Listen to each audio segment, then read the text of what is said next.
Big news in Dallas is the Dallas Cowboys could land themselves Deandre Hopkins. So we're going to be going through that and 3 other stories in today's video. So make sure to like this video, and if you want more Dallas Cowboys news content like this, make sure to subscribe to the channel, hitting that red button down below. So the first story is that the Cowboys should inquire about trade for 5-time Pro all-receiver. Now, when it comes to the Dallas Cowboys, they got back into the win column in week 4 with a hard-fought win over the division rival New York Giants. However, there are still some glaring weaknesses on their roster. We know about defensive line and recent injuries that have raised first concern, with Micah Parsons potentially missing multiple weeks and DeMarcus Lawrence a prime candidate for IR, but what about on the offensive side of the ball? The running game has been inconsistent and has failed to produce at a high level, while the wide receivers have also been underwhelming. Dallas seems to be shifting to Rico Dowdle as a leading running back, but behind CeeDee Lamb, the wide receivers leave a lot to be desired. Brandon Cooks has been disappointment through 4 weeks. Jalen Tolbert has emerged as a solid option, but the Cowboys could still use an upgrade on the outside. So, about how making a move ahead of the trade deadline for a former All-Pro wide receiver with reliable hands and great route running ability, enter Tennessee Titans pass catcher Deandre Hopkins. Now, Katie Drummond of the Cowboys Wire looked at some intriguing potential trade targets for the Cowboys, and Hopkins made the list. He wrote, "Hopkins is dealing with yet another underdeveloped quarterback, and veteran simply doesn't have that much time left in his career to waste." Now, his 12th season, he bounced back in 2023 to haul in 75 catches and surpass the 1,000 plateau for the 7th time in his career. Getting him to Dallas would solve the issues Dallas has had with Brandon Cooks, although the two men aren't similar in size or role. Pairing Hopkins with Lamb and TE Jake Ferguson would give the Cowboys an imposing arsenal at Dak Prescott's disposal. It's certainly a move the Cowboys should consider. Outside CeeDee Lamb and Jake Ferguson, Dak Prescott's most reliable target has been fullback Hunter Lupick.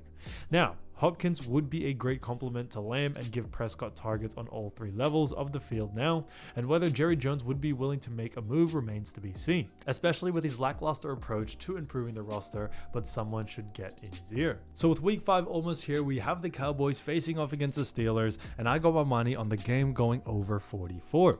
Now, we are going to be putting $100 on this, but guys, make sure you go check out BetUS, one of my favorite platforms. It has the fastest payouts in this industry, and also have 150% bonus on your first deposit, and then 125% bonus on your next 2 deposits up to $2,000 with code YouTube150.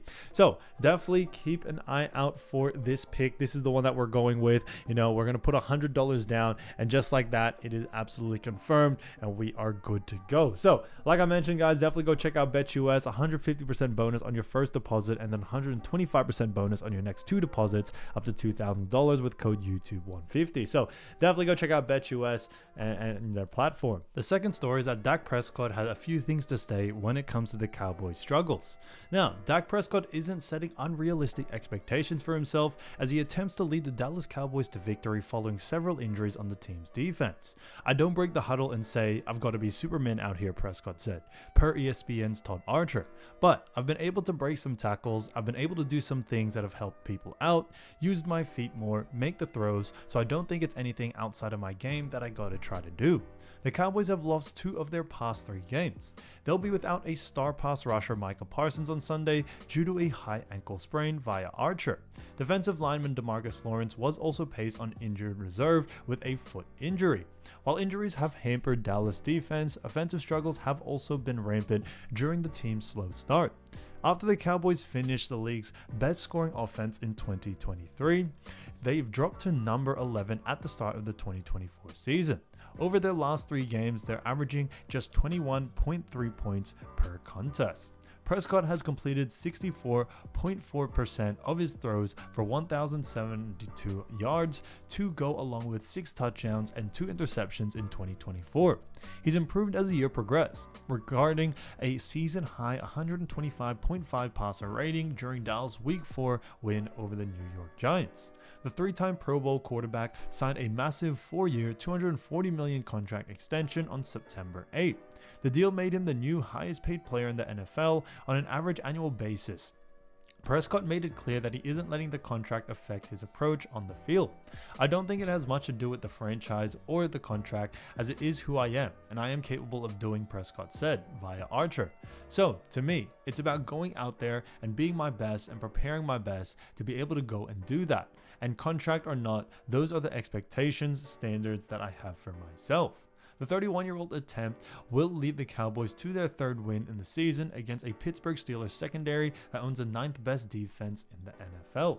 So this is really important to see, as Dak Prescott definitely can make things a lot better. And I do believe he does need to take some sort of responsibility in that sense to really try to help and push this team further. But when it comes to the fans of the Dallas Cowboys, they do believe that the running backs for Dallas Cowboys have been the absolute worst. Now, one area of the Dallas Cowboys that is the worst is the NFL running backs, as people have mentioned, and there seems to be no help on the horizon as well. It's not the owner / general manager that is probably a close second or possibly first, depending on who you ask. Now, the Cowboys are the worst team in the NFL at running the football. This should not come as a surprise, but the extent of their problems may shock some fans. The front office have several options to fix the running back problems. Most options are not complex changes. A good running game will create opportunities for every facet of the game plan, but the team is making the problem out to be a non-issue. As everyone dreams of getting Davante Adams, let's hope it help in an area that is easy to actually fix. Now, the Dallas Cowboys running is the worst in the league, but how bad is the problem? The problem starts with the top 3 backs, who are some of the worst in the NFL, unfortunately. Everyone knows that running backs are Rico Dowdle, Ezekiel Elliott, and Deuce Vaughn. These backs probably would not make the 153-man roster on any other team. The Dallas Cowboys running game has 301 total rushing yards, which sits at 32 or 32nd in the league for rushing yards. Rushing attempts are better at 31st in the league with 85 attempts. And the Cowboys rushing yard average at 3.5 yards a carry seems to be their bread and butter. They are 30th in the league. In comparison, Derrick Henry has rushed 480 yards by himself so far this season. Derrick Henry also has 5 touchdowns, 4 more than our entire running back room. Oh, and how mighty have the fallen. The game was at one time a grand sense of pride of the Dallas Cowboys. The third story is that coaches seeing a more confident Mazi Smith. Now, the expectations surround a first-round pick in the NFL can become a burden at times, with the presumption the player is ready to excel right away.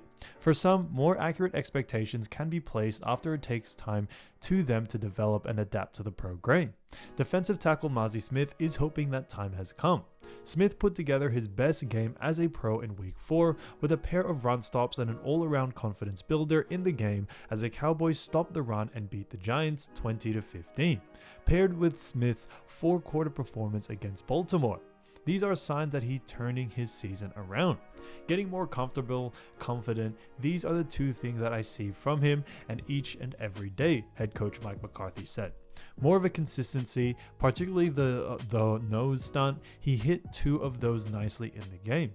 It's a game of consistency, but I definitely see a more confident Mazi Smith. It boils down to technique, Smith said, who has struggled to anchor the defensive line, finally had success in doing so against the Giants. Just trusting the people around me, Smith said. The pieces around me and trusting the game I've been playing for a long time. It's finally come to fruition in my play and have to keep building, stay low with my pad level. Over the first 3 games, Mazi was graded as 123rd defensive tackle out of 124 total in the NFL by Pro Football Focus.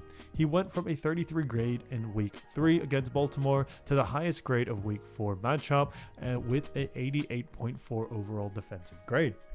I think Mazi has a lot more confidence right now, defensive coordinator Mike Zimmer said. When he got into training camp, I'm not sure he had that kind of confidence, but I think it's continued to grow. More times you can catch him doing things right. The better he does, hopefully he's walking around with his head high and his chest out this week. It's only going to get tougher for Smith as DeMarcus Lawrence and Micah Parsons will miss time these next few weeks. His assignment from snap to snap doesn't really change much without those 2. However, all the attention that they would receive from a game plan or pre-snap standpoint now shifts to the other 11 on defense. It's part of the season, Smith said. We all got to step up and support the people who aren't available and make sure we don't miss a beat in their absence. They are integral parts of the defense, so it's probably going to be a little different, and Smith's consistency and the Cowboys defensive front will face another tough test this week against Pittsburgh. Now, on top of this, the Dallas Cowboys could lose 2 stars before the Steelers game.